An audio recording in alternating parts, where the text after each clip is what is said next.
So go red right there. Record. See this? So what do you hold down for the movie? Huh? For the movie, what do you hold This down? topic? No, it's like play it. Do you just hold that down? Makes it play. Hey, is that the baby? No, Okay. that's not the baby. Okay. Make sure it turns red. You want to make sure it turns red after you press it.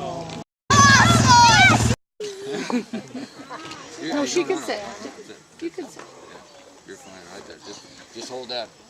Hold that about that far away from it. Oh, yeah, like this is almost like bearing your testimony in church. You do that. You do that. I'm speechless. Oh. Gotta be a little closer. They can't. Oh. Right Okay. up just about where you're kissing it. Well, my goodness sakes, you guys. I wondered how many are the baby of the family. Raise your hand. Raise your hand, Austin. Man, there's not very many. Well, I am now. Well, I'm the baby of the family. I have 11 kids. I'm the baby. Can you tell me that I'm your baby? We taught her Yeah. everything she knows. Jan's my baby too. I'm the baby. The family. And you're the baby. And I just wanted to let all you guys know. And you've got the weepingest aunt you'll ever know. Oh man. I bawl all the time. That's where we got it, huh? That's where you got it. This family. But I just want all of you to know how proud I am of all of you. We belong to a wonderful family. Dad and Mom left a wonderful legacy for us. And I'm so proud of my dad for coming over here from Sweden. I think it was 18 years of age. And then my mom's dad came over when he was 13. He never saw his parents again. And I think that would be a tragic thing, but family took him in, raised him until he got married, and these men are wonderful leaders in our family. They've left us great things to remember about our heritage. And I'm just so thankful for my brothers and sisters, for my own kids. And I know you're all proud of your own kids. We're not supposed to say proud. I guess I should say grateful. Because President, Benson. No, it was farther back, but anyway, he said we shouldn't be proud, we should be grateful, and that's what I am. I had 7 kids, just had my last one, got married when he was 50 years old, and I have 28 grandkids, and now I know none of them are here, but if there was any others I could have 60 pretty soon. So, 60 great grandkids. So, I'm going to let Norman have this. Good afternoon. There's 2 guys right here that I don't know. The blonde. Who are you related to? Monty Wells and Sheila Wells. Yeah. Dallas and Utana. Utah and Dallas. And who's this guy? I belong to Maya, Kevin, Philly. Dallas. Phoebe. Dallas. Erickson. I want to know who I'm looking at. Well, I am the 6th boy in a string. Stanley was born after me. And Edna was born after you. Stanley was born after me. No, Ed was. No, I mean the boys.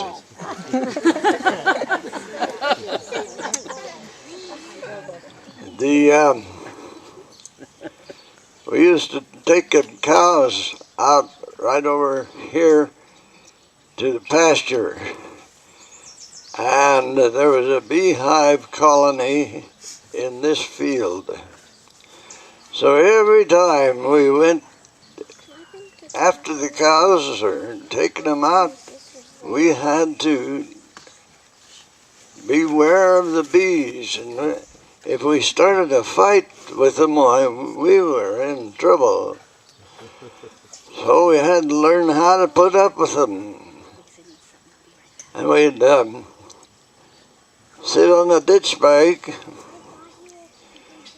and they would come and crawl on our fingers into our fingernails looking for something. I don't think it was honey.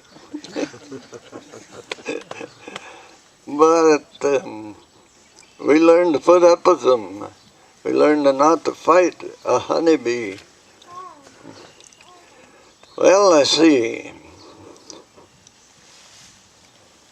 How many children did you have, Norman? 6. The oldest girl is over here. And then Tanya's around here someplace. You're on a mission. I got one in Washington, state of Washington. And our oldest boy is over here. He's a jack of all trades. If anything goes wrong, they call on Erickson, he fixes it. And he hasn't used a hammer yet.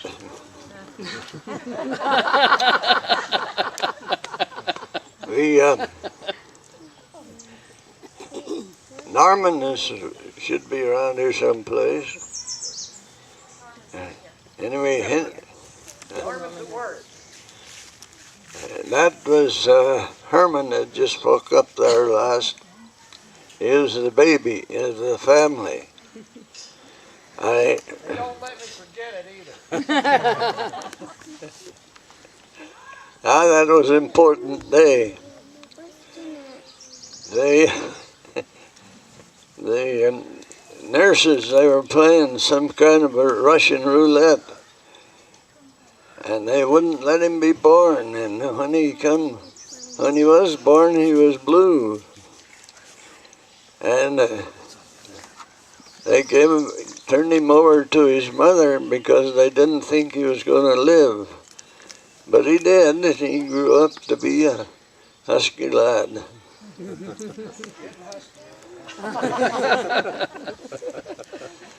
And let's see.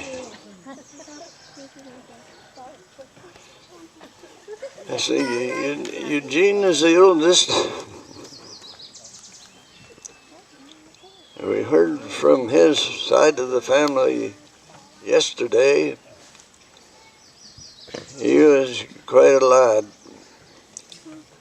He cut our hair. He cut everybody's hair that wanted it cut.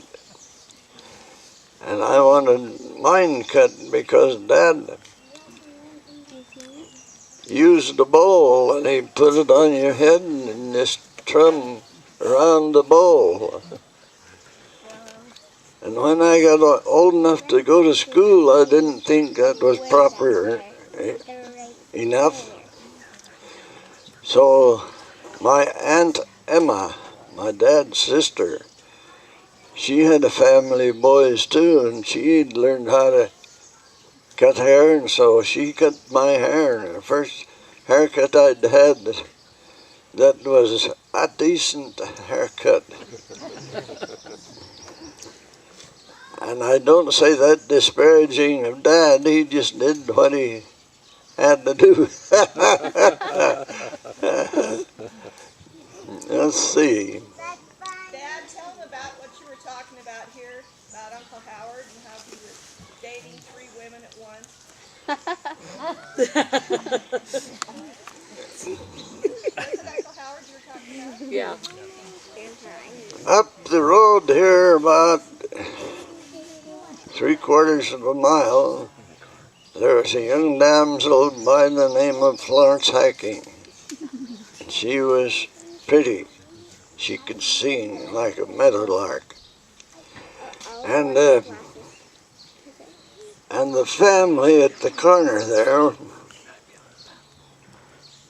had just had a sister come and visit the Weeks family. And Howard was casting eyes at her also. Well, it just so happened that Florence was coming up the road toward the house. And Howard didn't know what the devil to do. He was between the devil and the deep blue sea. There was a tall, popular tree there, and he said, well, I'll climb up this tree while she's going by. And he crawled up the tree, and just when she got opposite the tree, the branch he was sitting on broke, and down he come, lit on his back, right in front of her.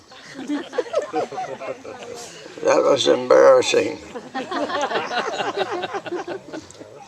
But Mrs. Weeks rolled around on the grassy lawn. She'd take a breath once in a while and roll around some more. She got the biggest kick out of that.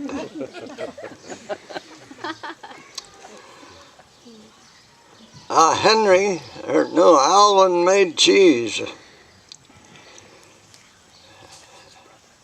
And so he made cheese, and we called him the Alvin Cheese because there was another Alvin in Salt Lake, and he worked at Royal Crystal Salt.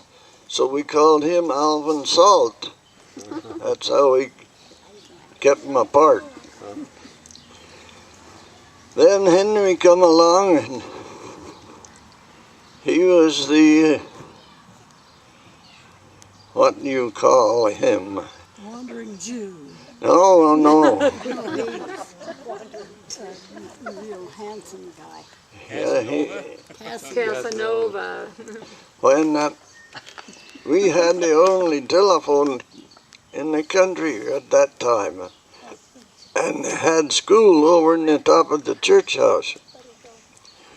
And whenever anybody need the phone, they'd come over to home. And if we were eating dinner, we'd all grab our plates, except Henry, and go to the kitchen, and because we was so bashful, we couldn't put up with it.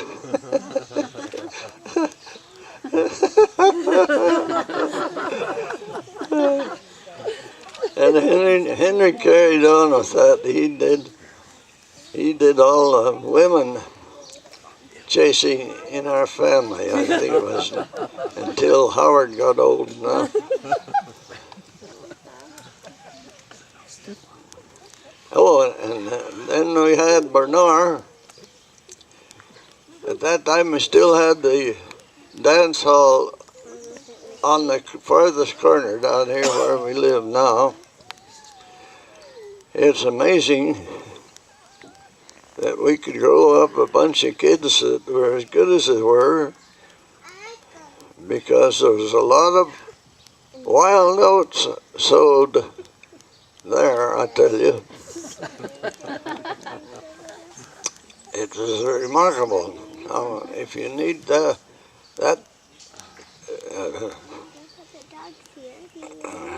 definition for you, you ask your mom and pop, and they'll tell you about it.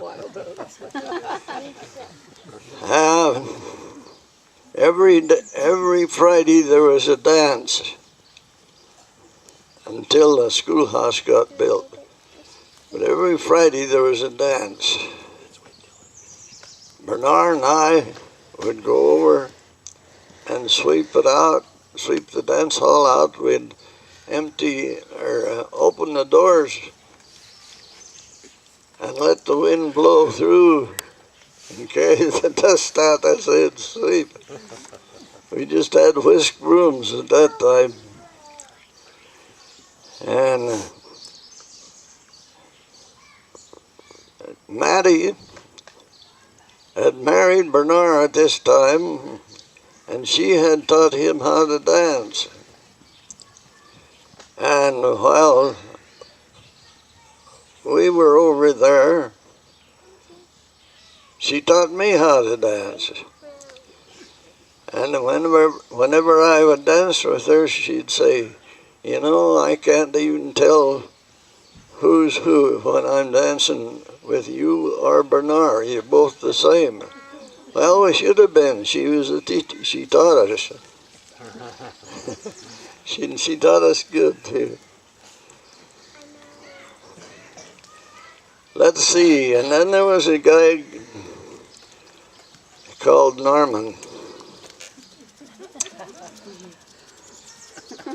They sent me on a mission to the western states. The western states at that time was Wyoming, Nebraska, parts of Kansas, parts of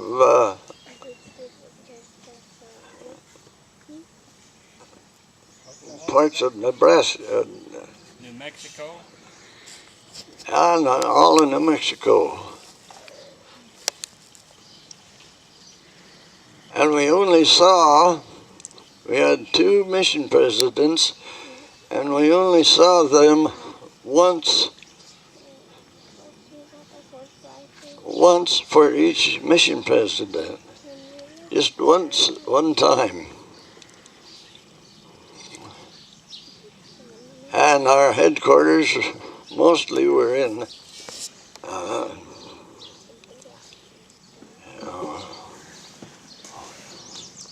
Wyoming, Casper, Wyoming. It was there that I tried to kill my brother, my missionary companion.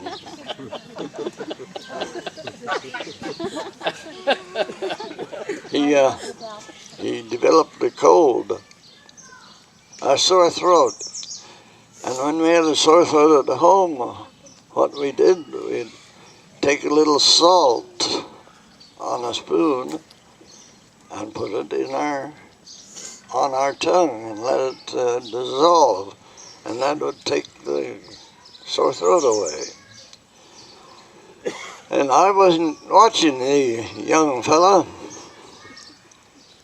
and the first thing I knew, he was laying on his back on the cot. He had his mouth wide open, and he had a great big spoonful of salt. And he dumped that whole big spoon of salt on his tongue, and I thought he was dead. He couldn't get a breath for 5 minutes or so. It seemed longer than that. But after he got out of that, he said he wasn't going to try any more of my home remedies.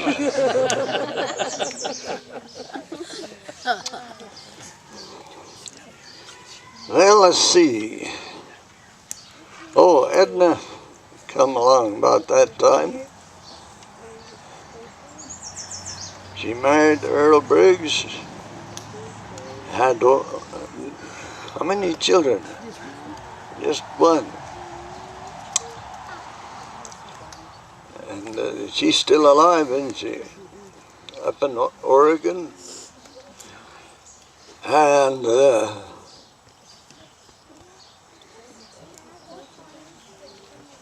then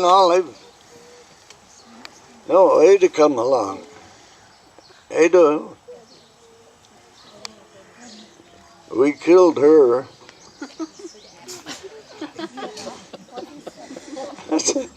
It's awful to say it that way.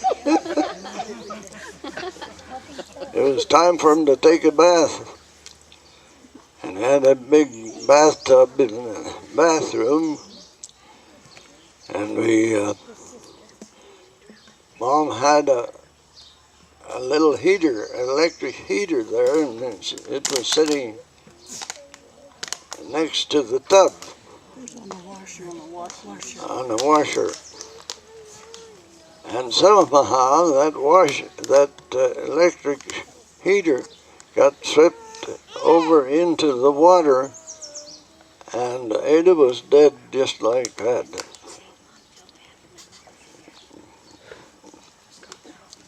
Henry was on a mission in Sweden. He went out to get the mail, and he got a letter there that was edged in black. Now, if you've ever heard the song, Edged in Black, you'll know what that's about. Anyway, nobody had told him, or he hadn't had any word, that she had died, but he found out in this letter that she was dead. Now let's see. Phyllis. How old was she? How old was Ada? She was 7, going on 8. She had blonde hair and blue eyes. She looked like a carbon copy of Eugene Erickson. Was she the only one in the tub? Yes. No, but my mom was in.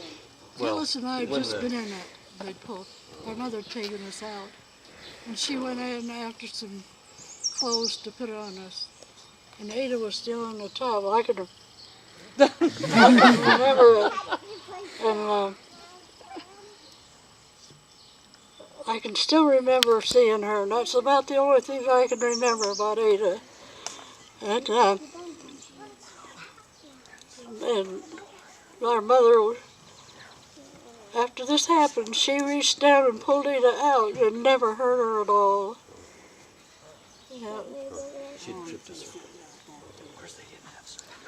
I was standing on a chair, and like Ollie said, Mom went to get clothes for us, and I saw the heater fall into the bathtub, and I was about 2 years old, and I got down off the chair, and I went over to the tub. I tried to pull it out. I couldn't reach it, so I got back up on the chair, and that's what I remember about her death. I remember it because I got a new suit out of the deal to go to the funeral. First new suit that I had ever had. That's an awful thing to remember it by. Well, let's see. Olive, you're next. You're doing fine. I'll hold it up for you. What? I can hold it. I'm used to holding these things. The church house. Well, they say the best is for the last, so but don't believe it. What was I going to say? Huh? It must have been good because I had one daughter. I got 8 grandkids. 9. I don't know.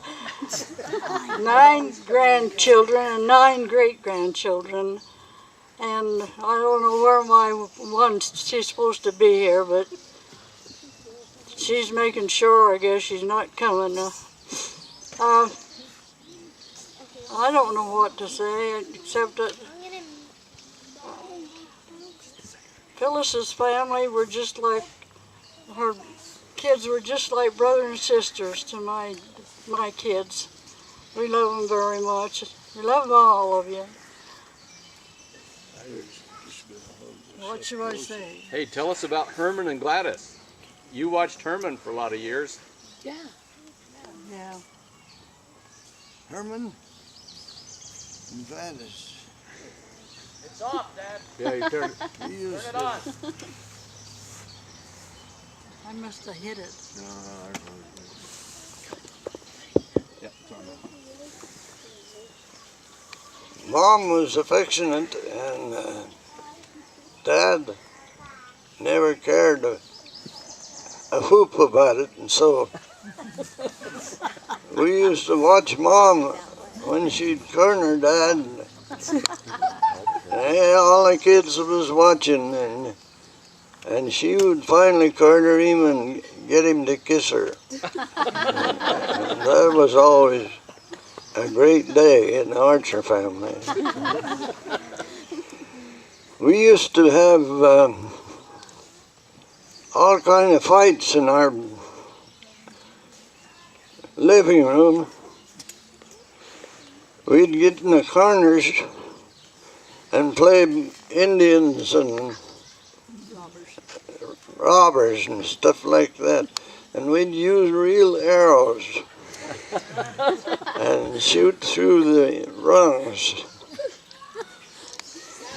And about that time, there's up on the hill here, there was a train that'd go by. Sagebrush Annie. Sagebrush Annie. And we had up there in Sunnydale, and we had a sawmill where they made up boards. We had a place where people come and boarded the train.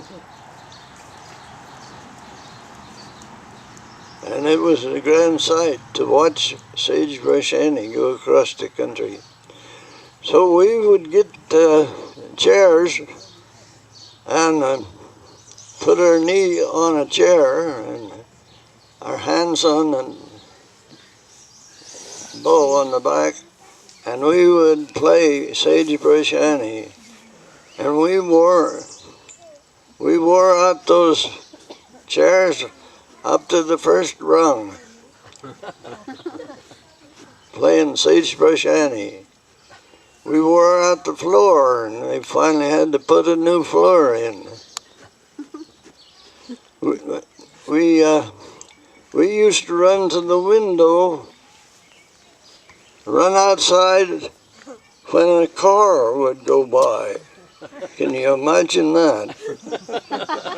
It was such a treat to watch it. Henry Taylor lived way up in the country, and he was a county commissioner. And he would go down, and there'd be a great wall of dust follow him clear into Rexford, as far as that's concerned. Now I got lost on ya. Have Aunt Olive tell about her mom and dad, your experiences with them. Let that all. How long were you with Mom and Dad? Well, I took care of Dad when he got sick, and I lived with him all my life, except when I was married. And that was about 2 years, I think, was in the service. And then Stanley and Ethelyn lived in there. Dad was a great man. I never once heard him tear anybody down. And when he got mad at the horses, he'd swear in Swedish so he wouldn't know what he was saying. We had one horse we called Wild Bill. We had to treat him just right because we were afraid of him. But Dad wasn't.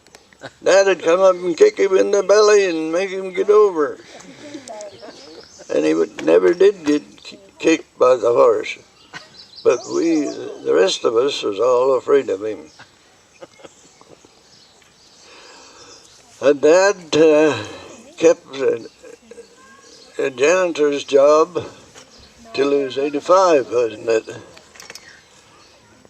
the trash cans got so big that he couldn't carry them up the stairs. So he turned the job over to Tanya, and she, not Tanya, And Olive. Olive, and she carried on Okay. until they decided to do away with janitors altogether, and everybody become a janitor. And that was pretty good.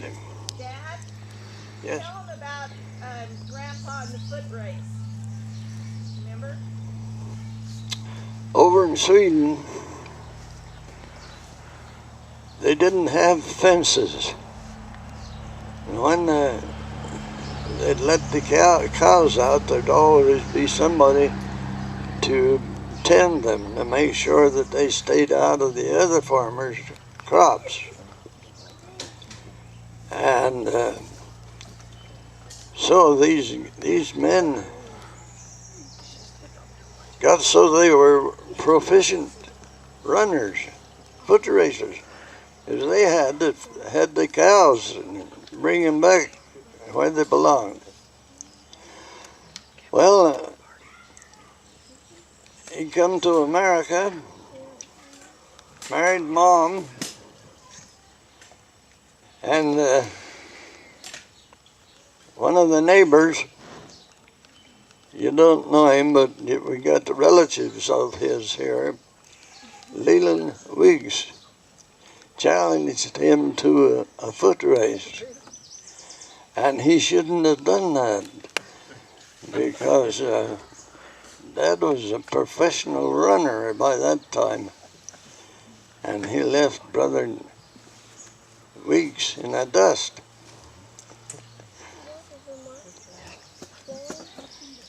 Oh, Just one comment about the racing.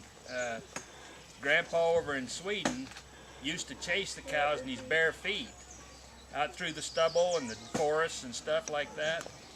Didn't have shoes.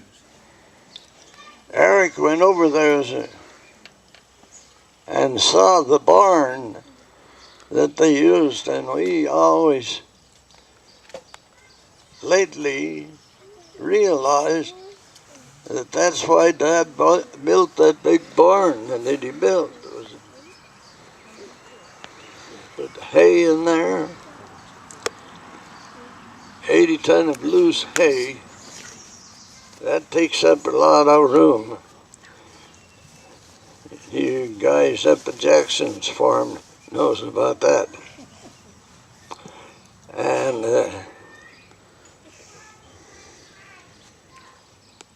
Dad, tell us something about Grandma. Grandma Gladys. Grandma used to be in a lot of plays because she was a little heavier set than most people. She got to be the Grammy,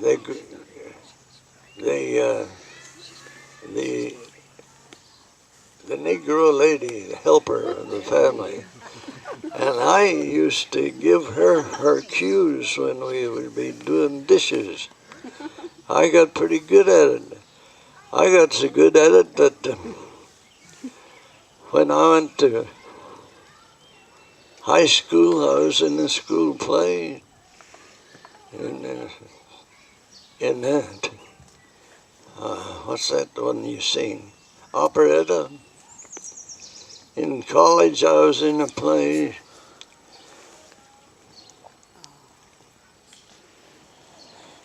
And I got so I could make up people, and I put on four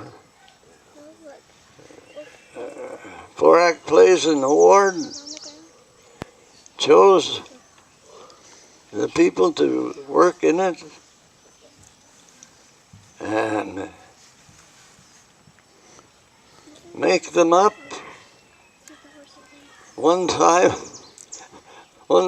I was made up to be a doctor, and there was a young girl come up while we was making up, and she looked at me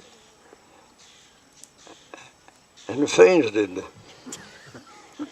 I don't know whether it's because I look so bad or look so good, but anyway, it happened. Hey, Dad, share the story about Grandma and the Relief Society stake presidency when they came out. Oh, yes.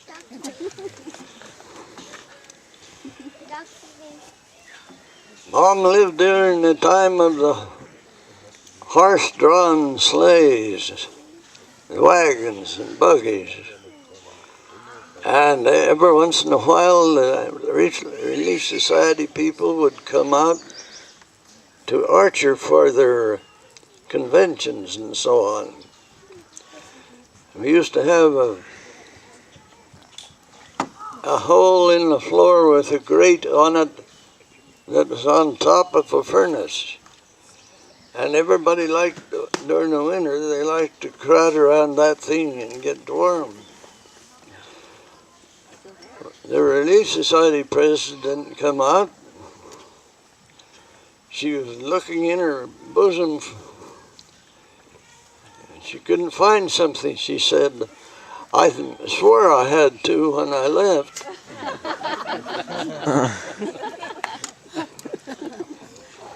Hey, I'd like you to start with Aunt Phyllis and to give your feelings about your mother, your father, and then all your brothers and sisters. Right down the line, a short little synopsis of your memories of them. So if we start with Aunt Phyllis, and then we'll go to Norman and Aunt Ollie and do the same thing.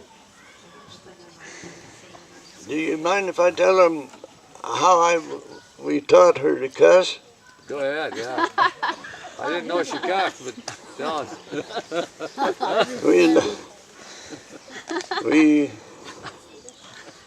had a hay rack with the deal on both ends, so we could put a lot of hay on.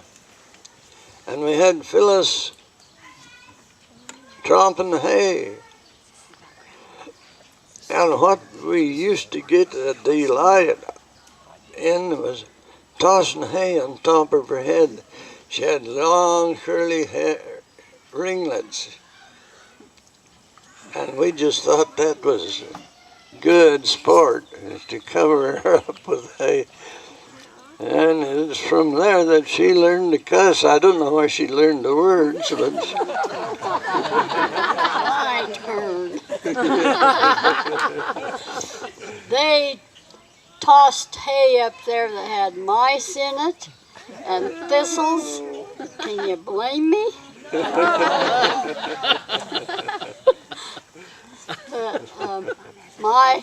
I wrote some things down, but a lot of it has been said, but a lot of this stuff Norman tells, I can't even remember.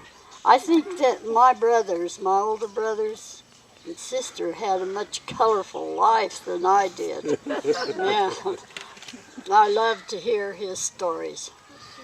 But I put a little bit down about each one. And my mom, oh man. My mom used to make bread. 12 loaves of bread every other day. And I remember the school teachers, when they came out of the schoolhouse at night, they could smell that bread baking. And of course, they'd come over to get a piece of Mom's bread. Mention the teacher, Anton K. Romney. Oh. Always said, mention Anton K. Romney. He worked at the BYU. Oh, okay. He worked at BYU. I didn't know this. Later. After being studied. Yeah. And anyway, like Norman said, my mom liked to tell jokes. And it seemed like she was always busy. Can you imagine having to go up to the barn to get the sheets off the bed, carry them down, wash them, and wash all her clothes? And I think those sheets and their clothes were scattered all over the barn. Now, Norman told me once that they slept everywhere in the barn. They slept on the new hay. They slept on the grain sacks. And then upstairs, of course, they had beds, but I don't know if they slept in them or not much. In the winter, I guess. But he said in the winter they'd put tires on their bed to keep warm sometimes. And anyway, Mom would have to go up and get those. I don't know, maybe she didn't train those boys to bring their own sheets down, did she? She tried. But, you remember her raspberry? I think those raspberry rows were as long as here over to that pole fence of Nolan's. And we used to pick on chairs. And I'm going to try and make it short. Who got the shares?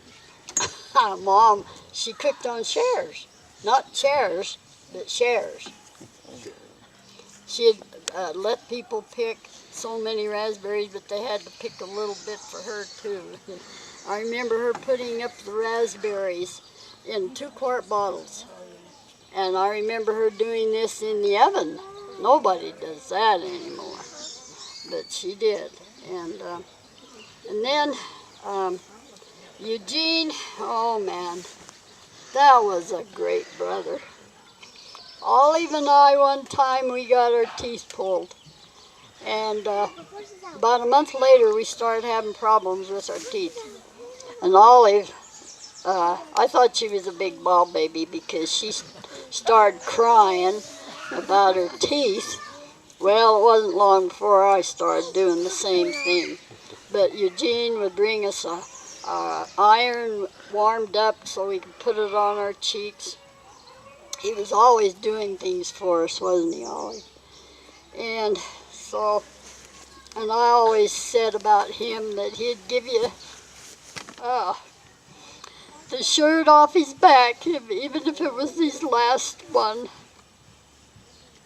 And then Alvin, Maureen, their oldest daughter, was about almost my age, and we used to write notes back and forth. And so he would carry him back and forth.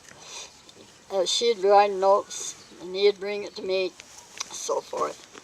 And that was a lot of fun. And then we went up north to see his home in northern Idaho. Okay, I remember walking past the beehive, and it was on this property here. And I used to duck my head and just walk as fast as I could around the beehives. And boy, they'd swarm around your head.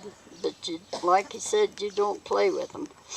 And that's when Alvin lived down here a little ways. And Henry, I remember him when he went on his mission. I was only about 2 years old. And when he came home, I was kind of scared of him. I hadn't seen him for so long. But I used to help tend his store. And he'd pay me with an ice cream cone or a bar of candy. And I thought, boy, I was living in luxury. And Howard, he was always the life of the party. He just made everything so funny. We just had such good times with him. Going huckleberrying on a bug we called the bug. It was just the tires and the steering wheel on it. And we'd all pile on that thing, go up huckleberrying, and we'd play No Bears Out Tonight and about scare us to death up there. But we had so much fun.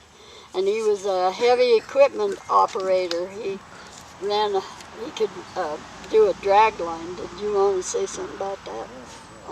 Oh. My hand shakes, so that's why. Anyway, Bernard, he was a soft-spoken man.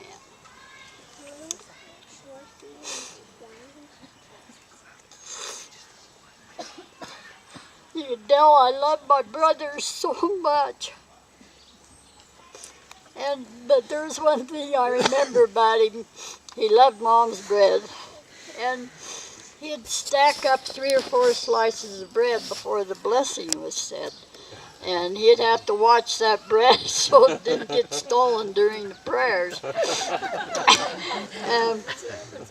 Edna, oh man, I'll bet Mom was glad when she finally got a girl to help her, and she did. She always helped with the cooking, and that's why she made such good raisin-filled cookies.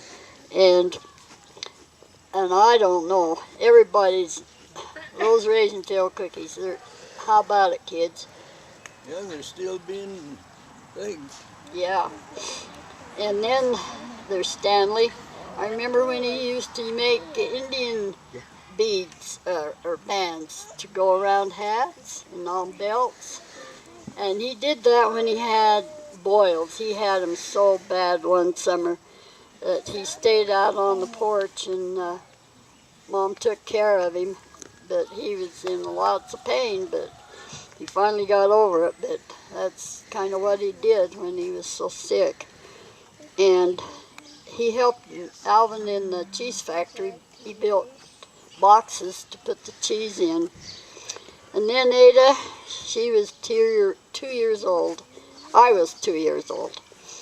And I remember at her funeral, I loved music even from the very beginning. And I was humming a song, the Missouri Waltz, and Aunt Emma had to take me out of Ada's funeral. So, and then Olive, man, Olive. Somebody else hold this for me. Anyway, we used to do so many things together. Have any of you ever seen a buttercup? This land, the 20 acres over there, used to be full of them. And the pansies, little purple pansies, we'd pick those every spring. And we just had so much fun. And I can't say enough about this. We herded cows together. We built towns in the ditches. The sand was wet, and we'd build cities, and we'd take the weeds and make trees and stuff. And Mom, when the time for us to bring the cows home or to come home for lunch, she'd go up to the barn and raise the window. Then we knew it was time to take the cows home. Well, I don't want to talk about myself, so here. Mom, what's about the quilting story with your mom? We had one old cow called Dilba. She was the hardest milking cow that we ever had, and so they always started us out on her. If we could milk her, we could milk anything. And after school in the fall, we'd take the cows out in the field. And this one time, it'd come time to take them home, and I was sleeping. Do you know that old Delma come and licked my face with her tongue? If you've ever had that happen, it's just like a rasp. And I woke up and she stepped back like as if she was going to get chastised. But I noticed it was time to go home, so we opened the gate and everybody was happy because we all went home. I was milking cows once, and the cow got her foot in the bucket. Made me so mad. I took the bucket of milk and poured it all over the cow's back. You showed her. Uncle Norman, go through your mother and father. You have some of these, but just give your impression about them, a short impression about each of the family members, if you would. And then we'll go to Aunt Olive.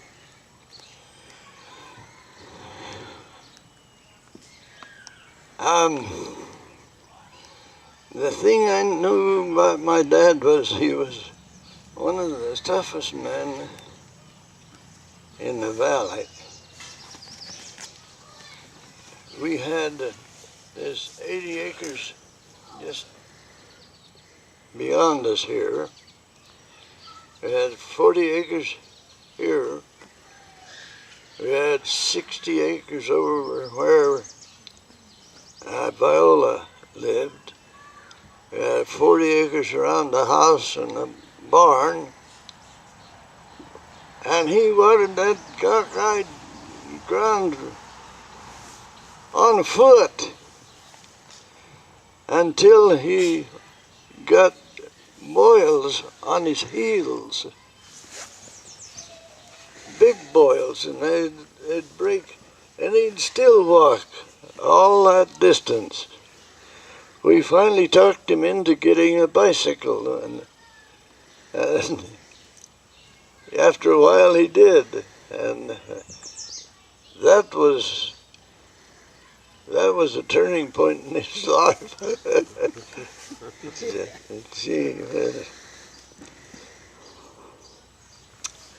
Let's see. I had 2 or 3 things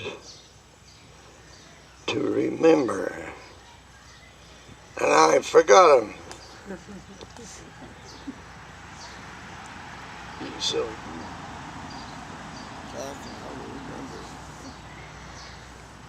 Talk loud? anything. Oh. Well, I know they're all hungry, waiting for us to shut up. But I'd just like to say that I love my mom and dad very much. And one time when I was taking care of Dad, he says, "Oh, why don't you put me in a rest home?" I said, "Dad, I never will." I said, "If I can't do this much for you, after everything you've done for me, I'm not a very good daughter." And so I kept him and took care of him. And we had some good times. I remember one time we was talking on a microphone, and he realized that I was recording it, and he shut right up. He wouldn't say no more. Anyway, he was a great man, and I remember, I don't know if I've told you this before, but this one Sunday afternoon, when we had church at noon, and Dad was up in the choir, and Ruth Clay and her daughter came in, and her daughter says, "Mom, is that David O'McKay up there?" And I thought, boy, you couldn't have paid a better compliment for Dad. And I don't know what else to say, but I loved all of them. Tell them when you were, after Grandpa died, you were at the church trying to fix the furnace. You remember that story? Oh yeah, I'll just tell this one and then I'll shut up. But I took care of the furnace, and I had to let the water out of the boiler. Well, I couldn't get those plugs out. I could not get them out. And just out of the blue, Dad says, "Olive, use the screwdriver." And I knew what he meant because I had a deal on there, and it had notches in it where he had done it. And I went and did that, and it come right off. So he helped me an awful lot, even after he was gone. I love everybody. I love all my relatives and my brother, my sister, even though they give me a rough time sometimes. Yeah. I'm glad I'm still here. Maybe I won't be here next year. I don't know. It's up to the Lord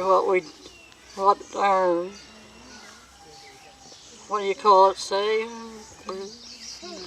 I'm not a very good speaker, but by darn, I know what I feel. And I love everybody. And I don't want to be a ball baby, but I can't help it. It's born and bred in us. And I'll turn the time back to Norman. He's pulling on this thing, so. Go ahead. We have a choir in Archer.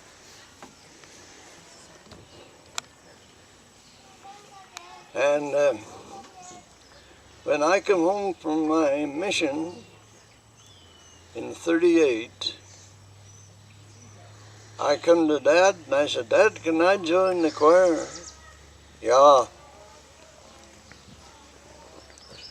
Be fine. He was very enthusiastic. Well, I joined the choir and I've been in the choir ever since, until lately. I look forward to getting back there. Another thing we used to do, we had a truck, an international truck, and we had sideboards for it. We could use it as a cattle truck. We used to take that cattle truck, Howard would take it up in Sunnydale and start gathering up the people, and by the time he got back to Archer, he had quite a few in the truck. And the same thing when we'd have stake choir practice. He'd go up there, and by the time he got to Archer, he'd have the truck load. And we would sing on our way over, and we'd sing on the way back, all the way. We'd be the first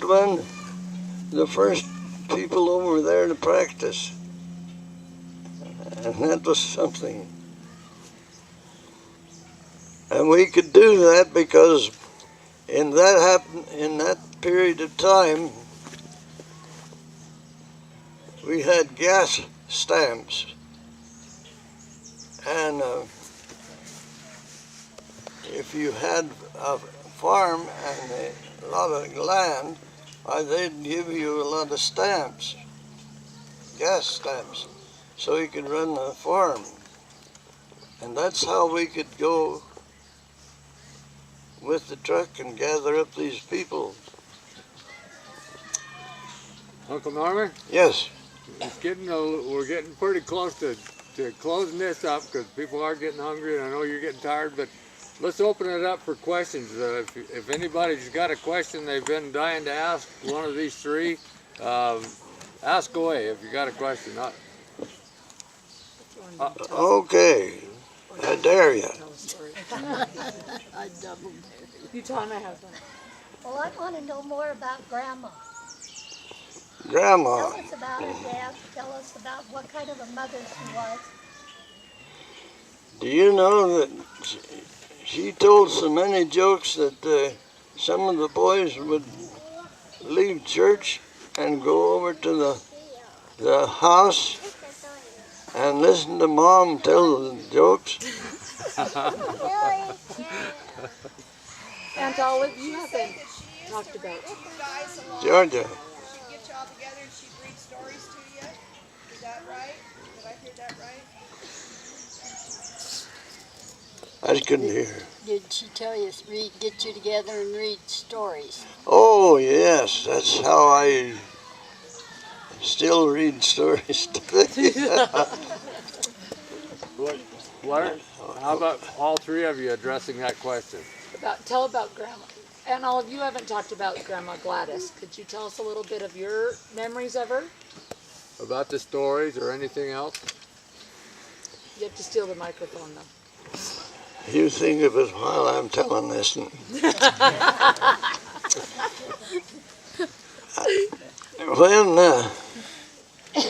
there was 6 boys, I was the youngest one for a while. And Mom used to get a magazine called The Comforter. And in this comforter there was Western stories. And she would read them to us, and we would stand on the rockers while she read these stories. And that's why Howard, you know, he was always the last one going to bed. And that's because of that story reading business, because he'd always read the newspapers from one corner to the other. One night he made a fatal mistake. He went up to the barn and didn't turn the light on. Lo and behold, there was a young heifer there who didn't have horns, and she pulled out of the stanchion, and she was laying on the sidewalk back of the cows.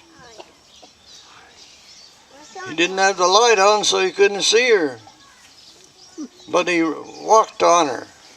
He fell all over her, and she was bellering, the rest of the cows were bellering, and we were up on the top of the barn just splitting the gut.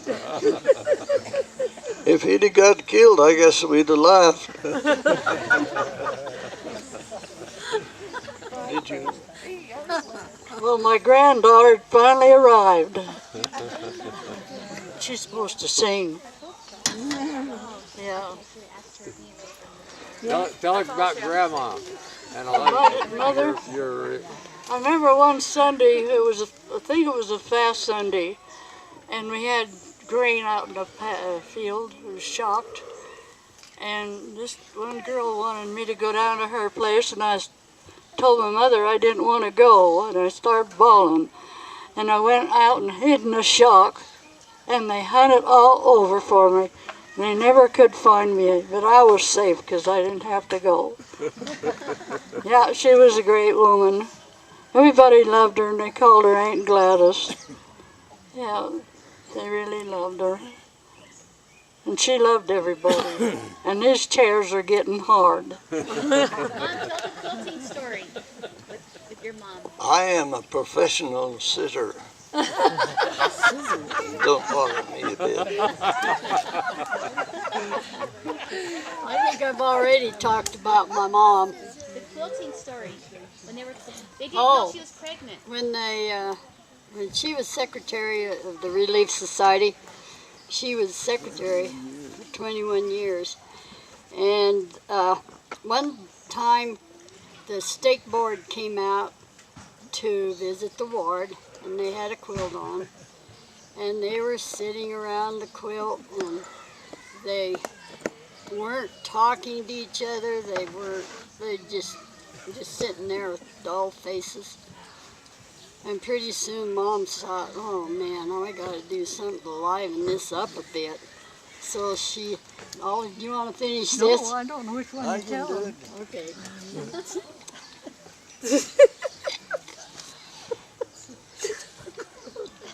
So Phyllis was assigned to go get some water. No. Was that another one? Yeah. If I don't get the punchline, well, anyway, Mom says, did you know? Hold it closer. Oh, she says, did you know that, what was the name of that Liberace. guy? Lindbergh. No, not Liberace, the guy that flew across. Lindbergh. Charles Lindbergh flew across the ocean, and they had to do an operation on him when he got home. And, we didn't know that. How come? Well, he was passing too much water. But Mom, they didn't know she was pregnant. Remember? She was... Oh, yeah, and then another time my mom was pregnant with me, and Aunt Geraldine and Aunt Leo were pregnant too. And they came to my mom and they said, oh man, this was our last ones. And they were just complaining about all the pains they had to go through. Well, the next day I was born. And they couldn't believe it. And here they were doing all this complaining. Mom never complained. Oh man, there's a lot of other stories I could tell, but No, don't.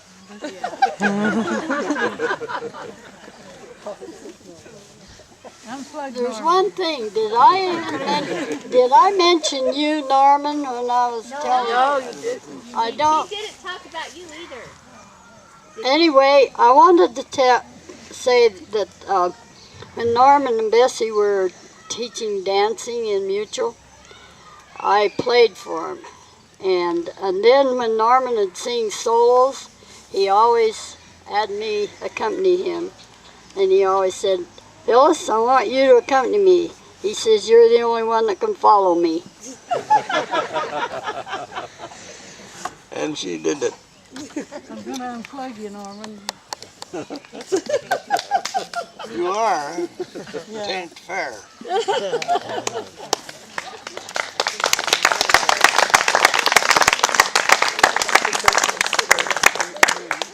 More next year. The grass is really hot. Is it?